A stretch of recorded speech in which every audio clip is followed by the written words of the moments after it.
പ്രവാചകൻ സല്ലല്ലാഹു അലൈഹി വസല്ലം പറഞ്ഞു, മോനെ തഅറഫ് അലല്ലാഹി ഫിർറഖാ യഅരിഫുക ഫിശിദ്ദ. മോനെ, നിനക്ക് നല്ല ഐശ്വര്യമുള്ള സമയത്ത്, പ്രത്യേകിച്ച് പ്രയാസങ്ങളോ പ്രതിസന്ധികളോ ഒന്നും വരാതിരിക്കുമ്പോൾ തന്നെ അള്ളാഹുവിലേക്ക് നിനക്ക് അടുക്കാൻ കഴിയണം. അള്ളാഹുവിന് കൊടുക്കേണ്ട കാര്യങ്ങൾ നിനക്ക് കൊടുക്കാൻ കഴിയണം. എങ്കിൽ നിനക്കൊരു ആവലാതിയും വേവലാതിയും ആപത്തൊക്കെ വരുമ്പോൾ അള്ളാഹു നിന്നെ കണ്ടറിയുമെന്നതാണ്. വല്ലാത്തൊരു ഉപദേശമാണ് സഹോദരങ്ങളെ. നമ്മളിങ്ങനെ നോക്കുമ്പോൾ ആളുകൾ അള്ളാഹുവിനെ മനസ്സിലാക്കുന്ന വിഷയത്തിൽ പലപ്പോഴും 3 തരക്കാരാണ് എന്ന് കാണാൻ കഴിയും. ഒന്നാമത്തെ ടീം അള്ള തന്നെ ഇല്ല എന്ന് പറയുന്ന നിരീശ്വരവാദികളാണ്. ഒരു കാര്യം പിന്നെ പറയാനില്ല. പക്ഷെ അള്ളാഹുവിന്റെ തൗഫീഖ് കൊണ്ടിരിക്കുന്ന നമ്മൾ എല്ലാവരും ആ വിഭാഗത്തിൽ നിന്നും രക്ഷപ്പെട്ടവരാണ്. റഹ്മാനായ റബ്ബ് ഹിദായത്ത് നിലനിർത്തി തരുമാറാകട്ടെ.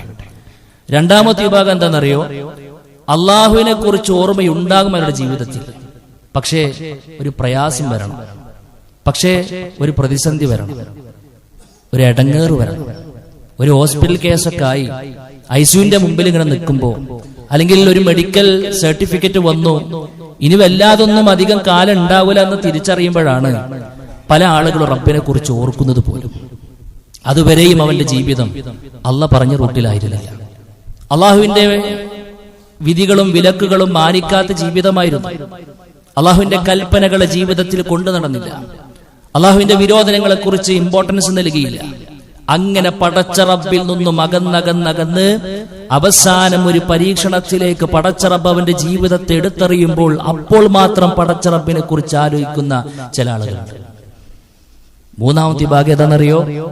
അല്ലാഹു സുബ്ഹാനഹു വ തആലയെ സംബന്ധിച്ച് മനസ്സിലാക്കാൻ യാതൊരുവിധ പ്രയാസങ്ങളെയോ പ്രതിസന്ധികളെയോ ആപത്തിനെയോ വെയിറ്റ് ചെയ്യാത്തവരാണ്.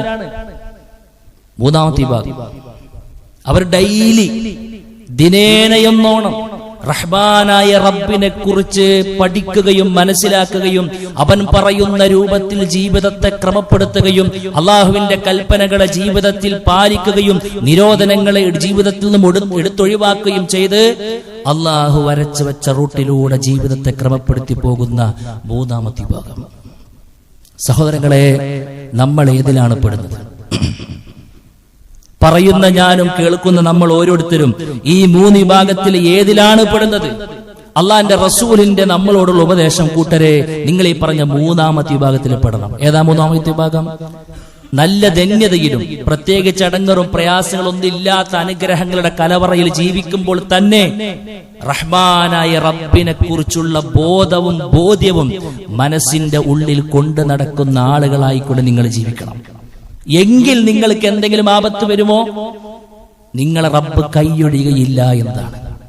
സഹോദര, റഹ്മാനായ റബ്ബ് നമുക്ക് നൽകുന്ന വല്ലാത്തൊരു ഓഫറാണ്. അള്ളാഹു അവന്റെ അടിമകളോട് നടത്തുന്ന വല്ലാത്ത കരാറാണ്. ജീവിതത്തിൽ പാലിക്കുമോ നമ്മൾ, എങ്കിൽ നമ്മൾ രക്ഷപ്പെടുമെന്നാണ്. മഹാനായ പണ്ഡിതൻ ഇബ്നു റജബ് റഹ്മത്തുള്ളാഹി അലൈഹി അള്ളാഹുവിനെ മനസ്സിലാക്കുക എന്ന് പറഞ്ഞ് 2 തരത്തിലുണ്ട് എന്നതാണ്. ഒന്നാമത്തത് പൊതുവെ നമുക്കൊക്കെ അറിയാവുന്നൊരു പടച്ചവനെ കുറിച്ചൊരു ബോധ്യമുണ്ട്. എനിക്ക് അന്നം തരുന്നത്, എന്നെ ജീവിപ്പിക്കുന്നത്, എന്നെ മരിപ്പിക്കുന്നത് ഇതൊക്കെ റബ്ബാണ് എന്നത് പൊതുവെ എല്ലാവരും അംഗീകരിക്കുന്ന കാര്യമാണ്. പക്ഷെ രണ്ടാമത്തെ ഒരു മഅരിഫത്തുണ്ട്, മഅരിഫത്തുൻ ഖാസ്സ. അത് അല്പം ചില ആളുകൾക്ക് മാത്രം ബോധ്യപ്പെടുന്ന ചില ബോധ്യമാണ്. അതെന്താണെന്നറിയാം? അതിന്റെ പ്രത്യേകത തഖ്തലി മൈലൽ ഖൽബി ഇലല്ലാഹി ബിൽ കുല്ലിയ വൽ ഇൻഖിതാഉ ഇലൈഹി. പരിപൂർണമായി കൊണ്ടും റഹ്മാനായ റബ്ബിലേക്ക് അങ്ങോട്ട് മാറി നിന്നു കൊടുക്കലാണ്. തന്റെ ജീവിതത്തെ മുഴുവനും റഹ്മാനായ റബ്ബിലേക്ക് അങ്ങോട്ട് ചാർത്തി കൊടുക്കുന്ന ആളുകളാണ്. അള്ളാഹുവിനെ കുറിച്ച് ആലോചിക്കുമ്പോൾ ജീവിതത്തിൽ ടെൻഷൻ ഫ്രീ ലൈഫ് കൊണ്ടു നടക്കുന്ന ആളുകളാണ്. എല്ലാ പ്രയാസങ്ങളിൽ നിന്നും എല്ലാ പ്രതിസന്ധികളിൽ നിന്നും ഈ പറയപ്പെട്ട ആളുകൾ, സഹോദരങ്ങളെ, അള്ളാഹുവിനെ കുറിച്ച് ആലോചിച്ച് സമാധാനം കണ്ടെത്തുന്ന ആളുകളാണ്. വൽ ഹയാഉ മിൻഹു, ഏറ്റവും കൂടുതൽ ലജ്ജയുള്ളത് അള്ളാഹുവിൽ നിന്നാണ്. പ്രത്യേകതയാണ്. നമ്മളൊക്കെ ഒരു കാര്യം ചെയ്യാൻ മടിക്കണം, എന്താ? നമുക്ക് ലജ്ജയുള്ളത് കൊണ്ടല്ലേ, അല്ലെ? അത് ചെയ്താൽ ശരിയാവില്ല, എന്തേ? മറ്റാള് കാണുന്നുണ്ട്, ഇന്ന ആളുകൾ അത് ശ്രദ്ധിക്കുന്നുണ്ട്. ലജ്ജയാണ് പലപ്പോഴും. എന്നൊരു വിശ്വാസി ഏറ്റവും കൂടുതൽ ലജ്ജിക്കേണ്ടത് പടച്ചോനിൽ നിന്നാണ്. കാരണം റഹ്മാനായ റബ്ബിന് യാതൊരുവിധ തടസ്സവുമില്ല. അങ്ങനെ പടച്ച റബ്ബിന്റെ മുമ്പിൽ അരുതായ്മകൾ ചെയ്യുന്നതിൽ നിന്നും പടച്ചോനെ ലജ്ജിച്ചുകൊണ്ട് അതിൽ നിന്ന് വിട്ടു നിൽക്കുന്ന ആളുകളായിരിക്കും. വൽഹൈബത്തു ലഹു, അവന് വല്ലാത്തൊരു ഹൈബത്ത് കൊടുക്കുന്നവൻ. ഹൈബത്ത് എന്ന് പറഞ്ഞാൽ ആദരവിൽ നിന്നും ബഹുമാനത്തിൽ നിന്നും ഉതിർന്നു വരുന്നൊരു ഭയം ഉണ്ടല്ലോ, ആ ഭയം പടച്ചവിൽ വെച്ച് പുലർത്തുന്ന ആളുകളാണ് എന്നാണ്. ഇങ്ങനെ അള്ളാഹുവിനെ ബോധ്യപ്പെട്ട ചില ആളുകളുണ്ട്. അങ്ങനെ ബോധ്യപ്പെടാൻ പ്രിയപ്പെട്ടവരെ നമുക്ക് കഴിഞ്ഞിട്ടുണ്ടോ? നമ്മുടെ ജീവിതത്തിന്റെ എല്ലാ മേഖലകളിലും എന്ത് പറയുമ്പോഴും, എന്ത് എടുക്കുമ്പോഴും, ഇരിക്കുമ്പോഴും, നടക്കുമ്പോഴും ഒക്കെ ഞാൻ എന്ത് പറഞ്ഞാലും, ഞാൻ എന്ത് കേട്ടാലും, ഞാൻ എന്താസ്വദിച്ചാലും, ഞാൻ എവിടേക്ക് നോക്കിയാലും, ഞാൻ എവിടേക്ക് പോയാലും ഒക്കെ എന്റെ കൂടെ എന്റെ റബ്ബുണ്ട് എന്ന് മനസ്സിലാക്കി അങ്ങനെ പടച്ചോനെ ബോധ്യപ്പെട്ട ഒരു ബോധ്യപ്പെടൽ നമ്മുടെ ജീവിതത്തിലുണ്ടോ? അല്ലെങ്കിൽ അങ്ങനെയാകണമെന്നാണ് ഈ പറയണത്. അങ്ങനെ പടച്ചോനെ ബോധ്യപ്പെട്ട് ജീവിതത്തെ ക്രമപ്പെടുത്തവൻ എന്തെങ്കിലും ആപത്തിൽ പെടുമ്പോൾ പടച്ച റബ്ബ് അവന്റെ കൂടെ ഉണ്ടാകുമെന്നാണ് പണ്ഡിതന്മാർ നമ്മളെ പഠിപ്പിക്കുന്നത്. ഏറ്റവും വലിയ മിസ്കീൻ ആരാ സുഹൃത്തെ? നമ്മളോടൊരു ചോദിക്കുകയാണ്, ഏറ്റവും വലിയ മിസ്കീൻ ആരാ, സാധുവാരെന്ന് ചോദിച്ചാൽ നമ്മൾ എന്താ മറുപടി പറയാ? ഉടുതുണിക്ക് മറുതുണിയില്ലാത്തവൻ അല്ലെ, വരുമാനത്തെക്കാളേറെ ചെലവുള്ളവൻ. ശരി, അതൊക്കെ സാങ്കേതിക ശബ്ദത്തിൽ നമ്മൾ മിസ്കിൻ എന്ന് പറയാണ്. എന്നാൽ പണ്ഡിതന്മാർ പറഞ്ഞ ചില മിസ്കീനുകളുണ്ട്. അതിൽ ചിലപ്പോ വലിയ കോടീശ്വരന്മാർ വരെ ആ സാധുക്കളുടെ പട്ടികയിൽ വരും. ആരറിയോ? പണ്ഡിതന്മാർ പറയാണ്, മസാകീനു അഹ്ലി ദുനിയ. യഥാർത്ഥത്തിൽ ദുനിയാവിലെ മിസ്കീനുകൾ എന്ന് പറഞ്ഞാൽ ഖറജു മിൻഹാ, അവർ ദുനിയാവിനെ വിട്ടു പിരിഞ്ഞു. എങ്ങനെ?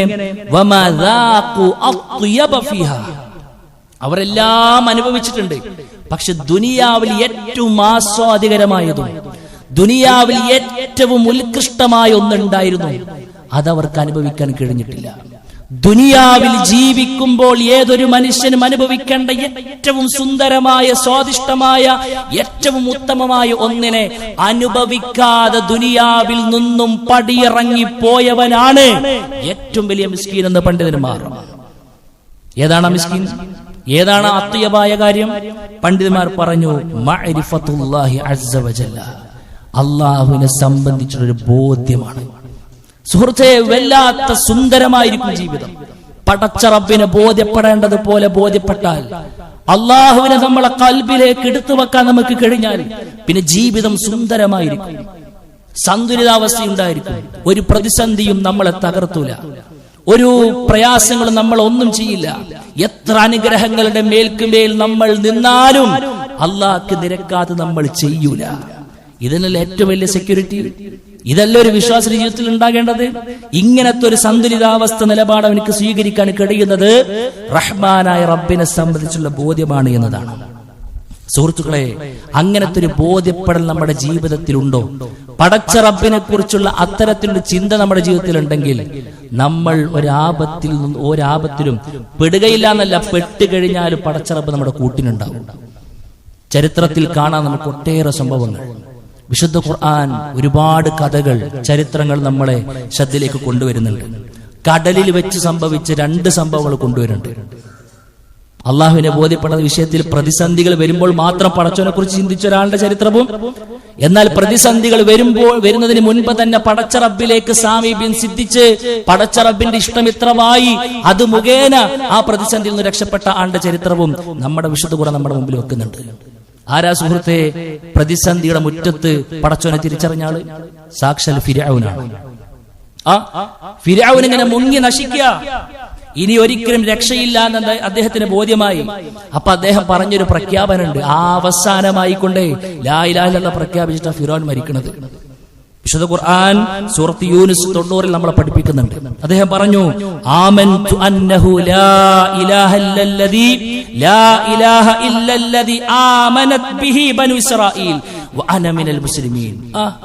എന്താ അദ്ദേഹം പറഞ്ഞറിയോ? ബനു ഇസ്രായേലിയർ വിശ്വസിച്ച അല്ലാഹുവിൽ ഞാനിതാ വിശ്വസിച്ചിരിക്കുന്നു, അല്ലാഹു അല്ലാതെ വേറൊരു ആരാധനയില്ല. ഇതുവരെ പറഞ്ഞത് എന്താ? ഞാനാണ് ഏറ്റവും വലിയ ആരാധന. ഒരു പ്രതിസന്ധി വന്നപ്പോഴാണ് അള്ളാഹിനെ കുറിച്ച് അദ്ദേഹം തിരിച്ചറിഞ്ഞത്. ഈ സമയത്ത് ഇദ്ദേഹത്തിന്റെ വിളി മലക്കുകൾ കേൾക്കുകയാണ്. മലക്കുകളുടെ ലീഡറായ ജിബ്രീൽ അലൈഹിസ്സലാത്തു വസ്സലാം ആഴക്കടലിലേക്ക് വന്നിട്ട് അദ്ദേഹത്തിന്റെ വായിലൊരൽപ്പം മണ്ണ് വാരി എറിഞ്ഞിട്ട് ചോദിച്ചൊരു ചോദ്യവും അതിന്റെ ബാക്കിയിൽ നമുക്ക് കാണാൻ കഴിയും. ഇപ്പോഴാണോ ഫിർഔനെ നിനക്ക് ബോധ്യമുണ്ടായത്? ഇതുവരെ നീ അങ്ങേയറ്റം ഫസാദിലായിരുന്നു ജീവിതം. ഇതുവരെ നിനക്ക് ഒരു മനുഷ്യനിക്ക് ഭൂമി ലോകത്ത് ചെയ്യാൻ പറ്റാവുന്ന എല്ലാ നികൃഷ്ടകരമായ കാര്യങ്ങളും ചെയ്ത ആളാണ് നീ, അല്ലേ? എന്നാൽ അതുപോലൊരു കടലിൽ ഒരു സംഭവം ഉണ്ടായി. എന്താ അത്? ഒരു പ്രാർത്ഥന മുഴങ്ങി. അതും ലാ ഇലാഹ ഇല്ലല്ലാഹ് ഒക്കെ വെച്ചുള്ള പ്രാർത്ഥന തന്നെയാണ്. അതും ലാ ഇലാഹ ഇല്ലല്ലാഹ് ഒക്കെ വെച്ചുള്ള പ്രാർത്ഥന തന്നെയാണ്. ഇതിനേക്കാൾ വലിയ കുരുക്കാണ് അദ്ദേഹം അകപ്പെട്ടത്. ഇത് കടലിലേ താഴ്ന്നിട്ടുള്ളൂ. ഇത് കടലിലേക്ക് പെട്ടു. എന്നിട്ട് അദ്ദേഹത്തിന് മത്സ്യവും വിഴുങ്ങി. നമുക്ക് എന്നും പറയാനുള്ള മഹാനായ യൂനുസ് നബി അലൈഹി സ്വലാത്തു വസ്സലാം, അദ്ദേഹം വിഴുങ്ങി, അല്ലെ? അദ്ദേഹത്തെ മത്സ്യം വിഴുങ്ങി. അദ്ദേഹം അവിടെയും ലാ ഇലാഹ ഇല്ലല്ലാഹ് പ്രഖ്യാപിച്ചു. ലാ ഇലാഹ ഇല്ലാ അൻത സുബ്ഹാനക ഇന്നി കുൻതു മിനൽ ളാലിമീൻ. അദ്ദേഹം പ്രഖ്യാപിച്ചു. അതിന് ലാ ഇലാഹ ഇല്ലല്ലാഹ് ഉള്ളത്. ഫിർഔന്റെ വാക്കിൽ ലാ ഇലാഹ ഇല്ലല്ലാഹ് ഉള്ളത്. പക്ഷെ ഫിർഔന് ഉത്തരം കിട്ടിയില്ല, യൂനുസ് നബിക്ക് ഉത്തരം കിട്ടി. എന്തേ കാരണം? അല്ല പറഞ്ഞു കാരണം എന്താണെന്ന്. അല്ല പറയാണ്, ഫലൗലാ അന്നഹു കാന മിനൽ മുസബ്ബിഹീൻ ലലബിസ ഫീ ബത്നിഹി ഇലാ യൗമി യുബ്അസൂൻ. അതാണ് കാരണം. എന്താ കാരണം? ഫലൗലാ അന്നഹു കാന മിനൽ മുസബ്ബിഹീൻ. ഈ യൂനുസ് അദ്ദേഹം മുസബ്ബിഹുകളിൽ അല്ലാഹുവിനെ ധാരാളമായി കൊണ്ട് പ്രകീർത്തിക്കുന്ന ആളല്ലായിരുന്നുവെങ്കിൽ ലലബിസ ഫീ ബത്നിഹി ഇലാ യൗമി യുബ്അസൂൻ, പിന്നെ അന്ത്യനാൾ വരെ അദ്ദേഹം ആ മത്സ്യത്തിന്റെ വായിൽ കടക്കേണ്ടി വരുമായിരുന്നു. ഇമാം സഈദി റഹ്മത്തുള്ളാഹി അലൈഹി പറഞ്ഞു, ഫീ വഖ്തിഹി അസ്സാബിഖ്, അദ്ദേഹം മുൻകൂട്ടി ചെയ്തു വെച്ചു, ബികസ്റത്തി ഇബാദത്തിഹി ലിറബ്ബിഹി വതസ്ബീഹിഹി വതഹ്മീദിഹി. ഈ ആപത്ത് വരുന്നതിന് മുൻപുള്ള യൂനുസ് നബി അലൈഹി സ്വലാത്തു വസ്സലാമിയുടെ ലൈഫ് അള്ളാഹുവിനെ ബോധ്യപ്പെട്ട ലൈഫായിരുന്നു. ധാരാളക്കണക്കിന് ഇബാദത്തുകൾ നിർവഹിച്ചിരുന്നു. തസ്ബീഹുകളായും തഹ്മീദുകളായും തഹ്ലീലുകളായും മറ്റു ഇതര കർമ്മങ്ങളുമായും അള്ളാഹുവിലേക്ക് അടുത്തുകൊണ്ടേയിരുന്നു. ഹസൻ അൽ ബസ്രി റഹ്മത്തുള്ളാഹി അലൈഹി വിശദീകരിച്ചു, മാ കാന ലിൽ യൂനുസ് സ്വലാത്തുൻ ഫീ ബത്നിൽ ഹൂത്. യൂനുസ് നബി അലൈഹി സ്വലാത്തു വസ്സലാം മത്സ്യത്തിന്റെ വായിൽ അകപ്പെട്ടപ്പോ ഒരു വഖത്ത് നിസ്കരിക്കാൻ പോലും അദ്ദേഹത്തിന് കഴിഞ്ഞിട്ടില്ല. ഉണ്ടോ? ഒന്ന് എണീറ്റ് നിസ്കരിക്കാൻ കഴിയുണ്ടോ? ഇല്ല. അദ്ദേഹം നമസ്കരിച്ചിട്ടില്ല. അദ്ദേഹം പറയാ, വലാകിൻ ഖദ്ദമ അമലൻ സാലിഹൻ ഫീ ഹാലിർ റഖാ. പക്ഷേ ഈ ദുരന്തം പിടികൂടുന്നതിന് മുൻപ് ആരോഗ്യമുള്ള ആഫിയത്തുള്ള നല്ലൊരു കാലം ഉണ്ടായിരുന്നു യൂനുസ് നബി അലൈഹി സ്വലാത്തു വസ്സലാമക്ക്. അദ്ദേഹം ആ അവസരത്തെ ഉപയോഗപ്പെടുത്തി ധാരാളം സൽക്കർമ്മങ്ങൾ നേരിട്ട് ചെയ്തപ്പോൾ റഹ്മാനായ റബ്ബ് ഈ ഒരു അവസ്ഥയെ കണ്ടറിഞ്ഞു, അദ്ദേഹത്തെ രക്ഷപ്പെടുത്തിയെന്ന്. വകദാലിക നുൻജിൽ മുഅ്മിനീൻ. വിശ്വാസികളെ, ഈ ചരിത്രം വെച്ചിട്ട് പടച്ചോൻ നമുക്ക് തരുന്ന ഓഫർ എന്താണെന്നറിയോ? ഇതുപോലെ പടച്ചോൻ നമ്മളെയും രക്ഷപ്പെടുത്തുന്നുള്ളതാണ്. പക്ഷെ എന്ത് വേണം? കണ്ണ് തുറക്കേണ്ടത് ആപത്തുകൾ വരുമ്പോൾ മാത്രമല്ല, നമ്മുടെ ജീവിതത്തെ അല്ലാഹു സുബ്ഹാനഹു വ തആലയ്ക്ക് സമർപ്പിക്കാൻ സഹോദരങ്ങളെ നമുക്ക് കഴിയണം. അല്ലാഹു സുബ്ഹാനഹു വ തആല പരിചയപ്പെടുത്തിയ ഒട്ടനേകം പ്രവാചകന്മാരെ ചരിത്രത്തിലൊക്കെ നമുക്ക് കാണാൻ കഴിയും. നൂഹ് നബി അലൈഹി സ്വലാത്തു വസ്സലാമിയെ പ്രളയത്തിൽ നിന്ന് രക്ഷപ്പെടുത്തി. ഇബ്രാഹിം നബി അലൈഹി സ്വലാത്തു വസ്സലാമെ തീക്കുണ്ടാരത്തിൽ രക്ഷപ്പെടുത്തി, അല്ലെ? അവിടെ നിന്ന് കിട്ടുകൊണ്ട് പോണ സമയത്ത് അയ്യൂബ് നബിയെ രോഗത്തിൽ നിന്ന് രക്ഷപ്പെടുത്തി. എന്തേ കാരണം? പ്രതിസന്ധിയുടെ കയ്പ് നീര് ആവോളം അനുഭവിച്ച ഘട്ടത്തിൽ നിന്നും നമ്മുടെ മുൻഗാമികളെ, പ്രവാചകന്മാരെ അള്ളാഹു തിരിച്ചൊരു ജീവിതം നൽകി. എന്തേ കാരണം? അവർ ആ പ്രതിസന്ധിയുടെ മുറ്റത്ത് അള്ളാഹുവിനെ ബോധ്യപ്പെട്ടവരായിരുന്നില്ല. അതിനു മുൻപ് തന്നെ ചെയ്യേണ്ട ഓരോ കാര്യങ്ങളും ദിനം പ്രതി, ആഴ്ച പ്രതി, എല്ലാ മാസത്തിലും കൊല്ലത്തിലൊക്കെ കൊടുക്കേണ്ട, പടച്ചോൻ കൊടുക്കേണ്ട ഹക്കുകൾ കൊടുത്തുകൊണ്ടേയിരുന്നവരായിരുന്നു. വല്ലാത്ത പാഠമാണ് ഇത്. പ്രവാചകന്മാരുടെ ചരിത്രത്തിൽ മാത്രമല്ല സുഹൃത്തെ, അല്ല, നമ്മുടെ മുൻഗാമികളുടെ പച്ചയായ ജീവിതം, ഒരു നുബുവത്തൊന്നില്ലാത്ത സാധാരണക്കാരനായ മൂന്നാളുടെ കഥ റസൂൽ കരീം സ്വല്ലല്ലാഹു അലൈഹി വസല്ലം പഠിപ്പിച്ചില്ലേ? ഗുഹയിൽ അഭയം തേടിയ 3 പേർ. എന്താണ്ടായത്? വഴിവക്കൽ വഴിയാത്രക്കിടയിൽ ഒരു ഗുഹയിലേക്ക് അവർ അഭയം പ്രാപിച്ചു. കുറച്ചു കഴിഞ്ഞപ്പോൾ ആ ഗുഹാമുഖം വന്ന് അടഞ്ഞു. പഠിച്ച പണി 18 നോക്കി. എല്ലാവരും ആഞ്ഞാഞ്ഞു തള്ളി. 1 സെന്റിമീറ്റർ പോലും ഗുഹാമുഖത്തിൽ നിന്നും നീങ്ങിയില്ല. പിന്നെന്താ അവർ ചെയ്തത്? അവർ എടുത്തുപയോഗിച്ചൊരു ആയുധമുണ്ട്. കുടുങ്ങിയ സമയത്ത് ഓരോരുത്തരും താൻ മുൻപേ ചെയ്ത ഈ ആപത്തിലേക്ക് പോയി ചാടുന്നതിന് മുൻപ് ചെയ്തു വെച്ച സൽക്കർമ്മങ്ങളെ മുന്നിൽ വെച്ചുകൊണ്ട് ഓരോരുത്തരും ചോദിച്ചു. ഒരാൾക്ക് ചോദിക്കാനുണ്ടായിരുന്നത് തന്റെ ഉമ്മക്കും വാപ്പക്കും ചെയ്ത സേവനത്തെ സംബന്ധിച്ചായിരുന്നു. മറ്റൊരു മനുഷ്യർക്ക് പറയാനുണ്ടായിരുന്നത് താൻ ഏറെ ആഗ്രഹിച്ച ഒരു വ്യഭിചാരം, അതിൽ നിന്നും താൻ പടച്ചറബിനെ ഭയപ്പെട്ടുകൊണ്ട് പിന്നീട് ആ തീരുമാനം മാറ്റിവെച്ച അമലിനെ സംബന്ധിച്ചായിരുന്നു. മറ്റൊരുത്തനിക്ക് പറയാനുണ്ടായിരുന്നത് താൻ ജീവിതത്തിൽ കാത്തു സൂക്ഷിച്ച അമാനത്തിനെ സംബന്ധിച്ചായിരുന്നു. സാമ്പത്തിക രംഗത്തെ വിശുദ്ധിയെ സംബന്ധിച്ചിട്ടായിരുന്നു. ഓരോരുത്തരും തന്റെ കാര്യങ്ങൾ പറഞ്ഞ് പടച്ചവനോട് പറഞ്ഞു, അല്ലാഹുമ്മ ഇൻ കുൻത തഅലം അന്നി ഫഅൽതു ദാലിക ഇബ്തിഗാഅ വജ്ഹിക ഫഫ്റജ് അന്നാ മാ നഹ്നു ഫീഹി. പടച്ചവനേ, ഞങ്ങൾ ഇതൊക്കെ ചെയ്തതേ നിന്റെ തൃപ്തിക്ക് വേണ്ടിയിട്ടാ റബ്ബേ, നിന്റെ തൃപ്തിക്ക് വേണ്ടിയിട്ടാ റബ്ബേ. പടച്ചോനെ, നിനക്കത് ബോധ്യപ്പെട്ടിട്ടുണ്ടെങ്കിൽ ഞങ്ങൾ ഈ പ്രയാസത്തിൽ നിന്നും ദുരന്തത്തിൽ നിന്നും പടച്ചോനെ കാക്കാൻ നീ മാത്രമേയുള്ളൂ റബ്ബേ, നീയല്ലാതെ വേറൊരു തുണയില്ല റബ്ബേ എന്നവര് പറഞ്ഞു. അല്ലെ, അതിനാ തവസ്സുൽ എന്ന് പറയാ. സൽക്കർമ്മങ്ങൾ മുന്നിൽ വെച്ചുകൊണ്ട് പ്രാർത്ഥിച്ചു. എന്തുണ്ടായത്? ചരിത്രം നമ്മൾ ഏറ്റവും നന്നായി പഠിച്ചവരാണ്.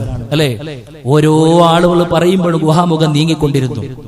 അവസാനത്തെ ആളും കൂടി പറയവേ പരിപൂർണമായി കൊണ്ട് മാറി 3 പേരും രക്ഷപ്പെട്ടു എന്നതാ. ഇത് അമ്പിയാക്കളുടെ ചരിത്രങ്ങളല്ല പ്രിയപ്പെട്ടവരെ, ഇത് മുർസലീങ്ങളുടെ ചരിത്രങ്ങളെ കുറിച്ചല്ല പറയുന്നത്, ഇത് സ്വഹാബാക്കളുടെ ചരിത്രങ്ങളെ കുറിച്ചല്ല പറയുന്നത്.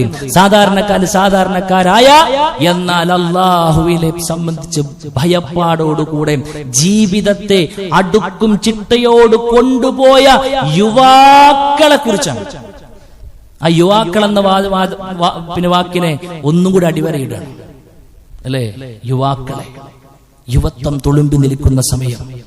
അതുകൊണ്ട് സഹോദര, നമുക്കാണ് ഇങ്ങനത്തെ ഒരു പ്രയാസം വന്നിട്ടുള്ളെങ്കിൽ പടച്ചോ നമ്മളെ കാക്കുമോ?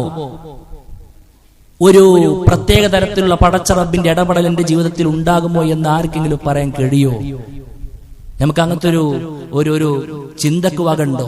ഉണ്ടെങ്കിൽ നന്നു, ഇല്ലെങ്കിൽ സുഹൃത്തെ മാറ്റണം. അല്ലെ, അതുകൊണ്ട് നമ്മളും ആഗ്രഹിക്കുന്നുണ്ട് എന്തെങ്കിലുമൊക്കെ ഒരു പ്രയാസം വരുമ്പോ റഹ്മാനായ റബ്ബേ ആപത്തിൽ എന്റെ കൂടെ ഉണ്ടാകണം എന്നുള്ളത്. അത് ആഗ്രഹിച്ചതുകൊണ്ട് മാത്രം കാര്യമില്ല സുഹൃത്തെ. ആ സമയത്ത് കണ്ണു തുറച്ചുകൊണ്ട് കാര്യമില്ല. ആ സമയത്ത് റബ്ബി റബ്ബി എന്ന് പറഞ്ഞ് കുറെ അങ്ങോട്ട് പ്രാർത്ഥിച്ചതുകൊണ്ടൊന്നും വലിയ ഫലം ഉണ്ടാവില്ല. മറിച്ച് അന്നേരം ഉയരുന്ന പ്രാർത്ഥന മലക്കുകൾ കേൾക്കും, അള്ളാഹു കേൾക്കും. അവര് പറയും, ഇത് നല്ല പരിചയമുള്ള സൗണ്ടാണല്ലോ. യൂനുസ് നബി അലൈഹി സ്വലാത്തു വസ്സലാം പ്രാർത്ഥന ഉയരുമ്പോ പറഞ്ഞു, ഇത് പരിചയമുള്ള ഒരു ശബ്ദമാണല്ലോ. എന്തേ? ഇന്നലെയും മിഞ്ഞാന്നുമൊക്കെ ഈ തസ്ബീഹുകളായി, തഹ്മീദുകളായി, പ്രാർത്ഥനകളായി ഈ സൗണ്ടിനെ അവർ കേട്ടിട്ടുണ്ട്. അതുകൊണ്ട് ആപൽ ഘട്ടങ്ങളിൽ എത്തുമ്പോൾ മാത്രമല്ല റബ്ബിനെ നമ്മൾ തിരിച്ചറിയേണ്ടത്, മുൻകൂട്ടി നമ്മളത് കൃത്യമായി കൊണ്ട് റഹ്മാനായ റബ്ബിന് കൊടുക്കേണ്ട ഹക്കുകൾ തിരിച്ചറിഞ്ഞ് മുന്നോട്ട് പോകുന്ന രൂപം നമുക്ക് ഉണ്ടാകണം. വ്യക്തിപരമായി നമുക്ക് ഒരുപാട് പ്രയാസങ്ങൾ വന്നേക്കാം. ജീവിതമാണ്. പടച്ചോൻ ജീവിതത്തെ കുറിച്ച് പറഞ്ഞത് പരീക്ഷണത്തിന്റെ കലവറ എന്നാണ്. രോഗമായി, കടമായി, സാമ്പത്തിക തകർച്ചകളായി ഏത് രൂപത്തിലാ പടച്ചോ നമ്മളെ പരീക്ഷിക്കാന്ന് പറയാൻ പറ്റൂല. ഏതെല്ലാം പരീക്ഷണങ്ങൾ മേൽക്ക് മേൽ വന്നാലും നമുക്ക് ഉറച്ചെന്ന് പറയാൻ പറ്റണം. പടച്ചോനെ ബോധ്യപ്പെടുത്തിയ ജീവിതം എന്റെ അടുക്കലുണ്ട്. ഇൻഷാ അല്ലാഹ് റഹ്മാനായ റബ്ബ് എന്തെങ്കിലും ഒരു വഴി എനിക്ക് കാണിച്ചു തന്നിരിക്കും. ആ നന്മകൾ മുന്നിൽ വെച്ച് സുഹൃത്തെ അന്ന് ചോദിക്കാൻ നമുക്ക് കഴിയണം. ഓരോ ദുരന്തങ്ങൾ, പ്രയാസങ്ങൾ വരുമ്പോ പടച്ചോനെ എന്റെ ജീവിതത്തിൽ ഇത്രയും കാലം ഞാൻ ചെയ്തു വെച്ച കാര്യങ്ങളൊക്കെ ആരെയും ബോധ്യപ്പെടുത്താനല്ല, ഒരു പബ്ലിസിറ്റി മൈൻഡിന് വേണ്ടിയിട്ടല്ല, 4 ആളുകൾ നല്ലത് പറയാൻ വേണ്ടിയിട്ടല്ല, പടച്ചോനെ നിന്റെ സ്വർഗം മാത്രം കാംക്ഷിച്ചുകൊണ്ട് ഞാൻ ചെയ്തതാണ്. അതുകൊണ്ട് റഹ്മാനായ റബ്ബേ, അത് നിനക്ക് തൃപ്തിയായിട്ടുണ്ടെങ്കിൽ ഈ സാധുവിനെ ഈ പ്രയാസത്തിൽ നിന്ന് നീ കാക്കണേ. ക്യാൻസറിന്റെ മുറ്റത്ത് വെച്ച് നമുക്ക് പ്രാർത്ഥിക്കാം. ഐസിയുവിന്റെ മുറ്റത്ത് വെച്ച് നമുക്ക് പ്രാർത്ഥിക്കാം. എന്തെല്ലാം ഘട്ടങ്ങൾ നമ്മളെ കാത്തിരിക്കുന്നു. അള്ളാഹു പരീക്ഷണങ്ങൾ നമ്മളെ കാക്കുമാറാകട്ടെ. പക്ഷെ അതിൽ പോയി പെട്ടാലും നമുക്ക് തുറവിയുണ്ട് സുഹൃത്തെ, നമുക്ക് തുറവിയുണ്ട്. ആ തുറവി വേണോ? നല്ലപ്പം കാലത്ത് നല്ലത് ചെയ്ത് നമുക്ക് കഴിയേണ്ടതുണ്ട്. മുസ്ലിം ഉമ്മത്തിന് മൊത്തം ഏൽക്കുന്ന കുറെ പ്രയാസങ്ങളുണ്ട്. അതിൽ നമ്മൾ കണ്ണുറിച്ചിട്ട് കാര്യമൊന്നുമില്ല, മുൻപേ ചെയ്യണം. മുസ്ലിം ഉമ്മത്ത് ഒന്നടങ്കം അള്ളാഹുവിലേക്ക് അഭയം പ്രാപിക്കണം. എല്ലാവരുടെ ജീവിതവും മാറണം. കമ്മ്യൂണിറ്റി മുഴുവനും മാറുമ്പോഴാണ് റഹ്മാനായ റബ്ബ് എന്തെങ്കിലും ഒരു സഹായം നമുക്ക് നൽകുകയുള്ളൂ. നമ്മുടെ മുൻഗാമികൾക്കൊക്കെ സഹായം കിട്ടാനുള്ള ക്വാളിറ്റി എന്ന് പറയുന്നത് അവരുടെ മസിൽ പവർ ഒന്നുമില്ല. ഉടുതുണിക്ക് മറുതുണി ഇല്ലാത്തവർ, നല്ല ആരോഗ്യപരമായി കൊണ്ട് വലിയ ശേഷിയൊന്നും ഇല്ലാത്തവരെയും തങ്ങളെക്കാൾ വരുന്ന 3, 4, 5 ഇരട്ടി വരുന്ന സൈന്യം അപ്പുറത്തുണ്ടായിട്ടും റഹ്മാനായ റബ്ബ് ഇവരെയാണ്, ഈ കൊച്ചു സംഘത്തെയാണ് സഹായിച്ച ചരിത്രം നമുക്ക് വാതോരാതെ പറയാൻ കഴിയുമെങ്കിൽ സുഹൃത്തെ, അത് കേവലം പറച്ചിലുകൾക്കപ്പുറത്ത് ജീവിതത്തിലെ യാഥാർത്ഥ്യങ്ങളാണ്. അത് കേട്ടുപോകേണ്ട കഥകളല്ല. വിശുദ്ധ ഖുർആൻ അടിക്കടി വായിക്കുമ്പോഴൊക്കെ ഇത് നമ്മുടെ ജീവിതത്തിലേക്ക് വരുന്നത് പാഠം ഉൾക്കൊണ്ട് ജീവിതത്തെ ക്രമപ്പെടുത്താനാണ്. റഹ്മാനായ റബ്ബ് നമ്മുടെ തൗഫീഖ് നമ്മൾക്ക് എല്ലാവർക്കും നൽകി അനുഗ്രഹിക്കുമാറാകട്ടെ. അഖൂലു ഖൗലി ഹാദാ അസ്തഗ്ഫിറുല്ലാഹ ലി വലക്കും വലിജമീഇൽ മുസ്ലിമീൻ واستغفروا من كل ذنب انه هو الغفور الرحيم.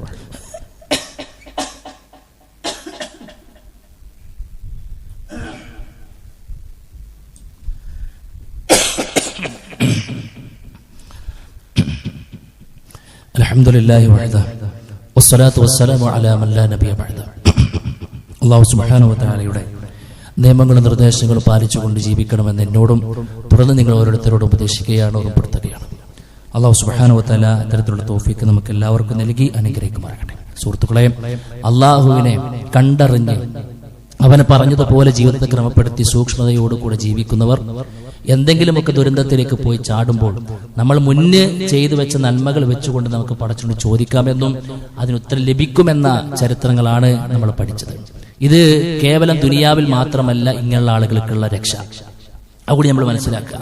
ഇനി ദുനിയാവിൽ നമ്മളൊരു പരീക്ഷണം വന്നില്ല എന്ന് തന്നെ കൂട്ടാ, എന്നാലും നമുക്ക് മെച്ചം തന്നെ. എന്താ, ഈ പടച്ചറപ്പിന്റെ ഒരു ഇടപെടലും എല്ലാം ഒരു രക്ഷയുമെല്ലാം നമ്മളെ കാത്തിരിക്കുന്നത് ഇതിനേക്കാൾ തീവ്രമായ ചില പരീക്ഷണ ഘട്ടത്തിൽ നമ്മൾ പോകുമ്പോഴാണ്. ഏതാ ഏറ്റവും വലിയ തീവ്രമായ പരീക്ഷണം? ഒന്നവൻ മരിക്കുമ്പോഴാണ്. വല്ലാത്ത പരീക്ഷണമാണ്. ഒരാളുടെ മരണം വല്ലാത്ത പരീക്ഷണമാണ്. പിശാചിന് ഭൂമി ലോകത്ത് ആ മനുഷ്യന് വെച്ച് കിട്ടാവുന്ന അവസാനത്തെ മില്ലി സെക്കൻഡുകളാണ്. അതവൻ നല്ലോണം ഉപയോഗിക്കും. അവസാനം വെച്ചിട്ടൊന്ന് നരകാവകാശിയാക്കാനുള്ള എല്ലാ വെലികളും എല്ലാ ചരടുകളും അവന് വലിച്ചുകൊണ്ടേയിരിക്കും. ആ സക്കറാത്തിന്റെ ഹാലിൽ നമുക്ക് സംരക്ഷണം നൽകേണ്ടത് റഹ്മാനായ റബ്ബാ കൂട്ടരെ. അല്ലാഹ് പറയാ, നിങ്ങളെ ആപൽ ഘട്ടത്തിൽ സഹായിക്കാന്ന് പറഞ്ഞാൽ ഒരു മനുഷ്യന് വിധേയമാകുന്ന ഏറ്റവും വലിയ ആപൽ ഘട്ടവൻ മരിക്കുന്ന സമയത്താണ്. പടച്ചുണ്ടോ നമ്മുടെ കൂടെ? അവിടെ നിന്ന് അങ്ങോട്ട് ബർസഖിൽ ചോദ്യങ്ങൾ ഉയരുമ്പോൾ സഹോദരാ, റബ്ബുണ്ടാകും നമ്മുടെ കൂടെ. ഒരുപാട് കാലം കഴിഞ്ഞ് മഹ്ശറിൽ പോയി നിൽക്കുമ്പോൾ സുഹൃത്തേ, റബ്ബുണ്ടാകും നമ്മുടെ കൂടെ. അവിടെ നിന്ന് അങ്ങോട്ട് ഏറ്റവും വലിയ പരീക്ഷണാലയമായ സിറാത്ത് പാലത്തിലുള്ള നടത്തത്തിൽ പ്രിയപ്പെട്ടവരെ, റബ്ബുണ്ടാകും നമ്മുടെ കൂടെ. സ്വർഗമെത്തുവോളം റഹ്മാനായ റബ്ബ് നമ്മുടെ കൂട്ടിനുണ്ടാകുമെന്നാണ്. സ്വർഗാവകാശികൾ സ്വർഗത്തിലേക്ക് കടക്കുന്ന സമയത്ത് പറയുന്ന വല്ലാത്തൊരു വാക്കുണ്ട്. എന്താ അത്? ഇന്നാ കുന്നാ മിൻ ഖബ്ലു നദ്ഉഹു ഇന്നഹു അൽ ബർറുർ റഹീം. തീർച്ചയായും നാം മുമ്പേ അവനോട് പ്രാർത്ഥിക്കുന്നവരായിരുന്നു. അവൻ മുൻപേ ചെയ്തു വെക്കുന്നവർക്കാണ് സ്വർഗം. അതുകൊണ്ട് നല്ലോണം ആലോചിക്കുക. അല്ലാഹു സുബ്ഹാനഹു വ തആല വീണ്ടും പറഞ്ഞു, ഞാൻ ആമുഖമായി കൊണ്ട് ഓതി വെച്ച സൂറത്ത് സുമറിലെ 61 അല്ലാഹ് പറയാ, വ യുനജ്ജില്ലാഹുൽ ലദീന തഖവ. ജീവിതത്തിൽ സൂക്ഷ്മത പാലിക്കുന്ന ആളുകളെ ഞാൻ രക്ഷപ്പെടുത്തിയിരിക്കും. അല്ലാഹ് രക്ഷപ്പെടുത്തിയിരിക്കും. ബിമഫാസതിഹിം, ഒരു സുരക്ഷിതമായ സ്ഥാനത്തേക്ക്. എവിടെയും സുഹൃത്തെ തഖ്വയുണ്ടോ നമ്മുടെ ജീവിതത്തിൽ, അല്ലാഹ് ഒരു സുരക്ഷിതമായ ഒരു സെക്യൂർഡായ ഒരു ഏരിയയിലേക്ക് പടച്ചു നമ്മളെ മാറ്റിയിരിക്കും. അത് മരണവക്കിലാണെങ്കിലും ബർസഖിലാണെങ്കിലും എവിടെയാണെങ്കിലും ദുനിയാവിന്റെ മുകളിലാണെങ്കിലും പടച്ചും തരാമെന്ന് പറഞ്ഞു തന്നിരിക്കും. ലാ യമസ്സുഹു മസ്സു, അവരൊരു ദുരന്തവും ഒരു പ്രയാസവും ബാധിക്കുകയില്ല എന്നാണ്. അതുകൊണ്ട് നല്ലോണം ആലോചിക്കുക, നല്ല നിലക്ക് ശ്രദ്ധിക്കുക സുഹൃത്തെ. ഇത് പൊതുവേ നമ്മൾ ശ്രദ്ധിക്കേണ്ട കാര്യങ്ങളാണ്. പിന്നെ ആപൽ ഘട്ടത്തിൽ നമ്മൾ അടങ്ങറാകുന്ന സമയത്ത് പടച്ചോന്റെ സഹായം എന്നെത്താൻ ചില കാര്യങ്ങൾ പ്രത്യേകം ശ്രദ്ധിക്കണം എന്ന് റസൂൽ കരീം സ്വല്ലല്ലാഹു അലൈഹി വസല്ലം പറഞ്ഞതിൽ ഒന്ന്, പരമാവധി നന്മകൾ ചെയ്യുക എന്നതാണ്. സ്വനാഇഉൽ മഅറൂഫി തഖി മസാരിഅസ്സു വൽ ആഫാത്ത് വൽ ഹലകാത്ത്. നന്മയുള്ള പ്രവർത്തനങ്ങൾ അത് മോശമായ പര്യവസാനത്തെയും ആപത്തുകളെയും നാശങ്ങളെയും തടുക്കുമെന്നാണ്. നമ്മുടെ ജീവിതത്തിൽ എന്തൊക്കെ നന്മയെന്ന് റസൂൽ കരീം സ്വല്ലല്ലാഹു അലൈഹി വസല്ലം പഠിപ്പിച്ചോ സഹോദരാ, ധാരാളമായി കൊണ്ട് ചെയ്തു. ചെറുതായി കാണേണ്ട ഒന്നിനെയും ധാരാളമായി കൊണ്ട് വർദ്ധിപ്പിച്ചോ. 1 രൂപയാണോ ദാനം ചെയ്യാനുള്ളത്, അത് കൊടുത്തു. ഒന്ന് പുഞ്ചിരിക്കാൻ കഴിയുമോ, അത് ചെയ്തു. ഒരു ആശ്വാസവാക്ക് പറയാൻ കഴിയുമോ, നിനക്ക് ചെയ്തോ. ഒരു പള്ളിയിൽ വരുന്ന സമയത്ത് ഒരു മുടിയുടെ പൊട്ട് കണ്ടൊരു കരടിനെ മാറ്റി വെക്കുന്നതിൽ പോലും കൂലിയുണ്ടെന്ന് പഠിപ്പിക്കപ്പെട്ട ഉമ്മത്തെ ചെയ്യാൻ കഴിയുമോ? നമുക്ക് ചെയ്തു. നന്മയിൽ ഒന്നിനെയും നമ്മൾ നിസ്സാരവൽക്കരിക്കണ്ട. ഏതാണ് തുലാസിൽ കനമുള്ള അമലായി തൂങ്ങുക എന്ന് പറയാൻ നമ്മൾ ആരും ആളല്ല. അതുകൊണ്ട് ഏത് നന്മയും ഒരു ദുരന്തത്തെ തടഞ്ഞു നിർത്തുമെന്ന് റസൂൽ കരീം സ്വല്ലല്ലാഹു അലൈഹി വസല്ലമ പറഞ്ഞ വാചകത്തെ പ്രത്യേകം നമ്മൾ അടിവരയിടുക. രണ്ടാമത്തേതായി കൊണ്ട് പറഞ്ഞത് ധാരാളമായ പ്രാർത്ഥനകളാണ്. സുഹൃത്തേ, റസൂൽ കരീം സ്വല്ലല്ലാഹു അലൈഹി വസല്ലം പറഞ്ഞു, മൻ സറഹു അയസ്തജീബ അല്ലാഹു ലഹു ഇൻദ ശദാഇദി വൽ ഖുറബി. താൻ ക്ലേശങ്ങളും ബുദ്ധിമുട്ടുകളും അനുഭവിക്കുന്ന സമയത്ത് ഒരുത്തനിക്ക് ഉത്തരം നൽകപ്പെടണമെന്ന് ആഗ്രഹിക്കുന്നതാരാണോ പ്രയാസങ്ങളൊന്നും വരുന്നതിന് മുൻപുള്ള നല്ലൊരു ജീവിതത്തിൽ പ്രാർത്ഥനകൾ അധികരിപ്പിക്കട്ടെ എന്ന് റസൂൽ കരീം സ്വല്ലല്ലാഹു അലൈഹി വസല്ലം. പ്രാർത്ഥിച്ചോ സുഹൃത്തെ? ധാരാളമായി കൊണ്ട് പ്രാർത്ഥിക്കുക. കണ്ണി കണ്ടോരോടല്ല, അള്ളാനോട് മാത്രം. ആവലാദികളുണ്ടോ, അനുഗ്രഹങ്ങൾ വേണോ, എല്ലാം പടച്ച റബ്ബിനോട് ധാരാളമായി കൊണ്ട് പ്രാർത്ഥിക്കുക. മൂന്നാമത്തെ കാര്യം എന്താണെന്നറിയോ? മറ്റുള്ളവരെ സഹായിക്കാനുള്ള മനസ്സ് കാണിക്കുക. വല്ലാഹു ഫീ ഔനിൽ അബ്ദി മാ കാനൽ അബ്ദു ഫീ ഔനി അഖീഹി. വല്ലാത്തൊരു വാഗ്ദാനമാണ്. ഒരു മനുഷ്യനെ പടച്ച റബ്ബ് സഹായിച്ചു കൊണ്ടേയിരിക്കും. നിർത്തണില്ല സുഹൃത്തേ, സഹായിച്ചു കൊണ്ടേയിരിക്കും. ഇന്നലെ അല്ല ഇപ്പൊ ഞാൻ സഹായിച്ചത്, ഇനി കുറച്ച് കഴിയട്ടേന്നേ അല്ലാഹ് പറയില്ല. നിരന്തരമായ സഹായം വന്നുകൊണ്ടേയിരിക്കും. എപ്പോ? മാക്കാനൽ അബ്ദു ഫീ ഔനി അഖീഹി. തന്റെ സുഹൃത്തിന് എന്തെങ്കിലും പ്രയാസങ്ങൾ വരുമ്പോ തന്നെ കൊണ്ട് കഴിയുന്നൊരു സഹായം. അവിടെ എമൗണ്ട് എഴുതിയേണ്ടതല്ല, അവിടെ എന്തെങ്കിലും നിർവചിക്കേണ്ടതല്ല. തങ്ങളാൽ കഴിയുന്ന എന്തെങ്കിലും ഒരു സഹായം മറ്റുള്ളവർക്ക് കൊടുക്കുന്ന കാലമത്രയും ഇവന്റെ ജീവിതത്തിൽ പടച്ച റബ്ബ് ഇവനെ കുടുങ്ങാൻ വിടൂല എന്ന് റസൂൽ കരീം സ്വല്ലല്ലാഹു അലൈഹി വസല്ലം. രണ്ട് പരിഹാരങ്ങളാണ് പറഞ്ഞത്. ഒന്ന്, പൊതുവെ നമ്മൾ എല്ലാവിധ കാര്യങ്ങളും ശ്രദ്ധിക്കുക.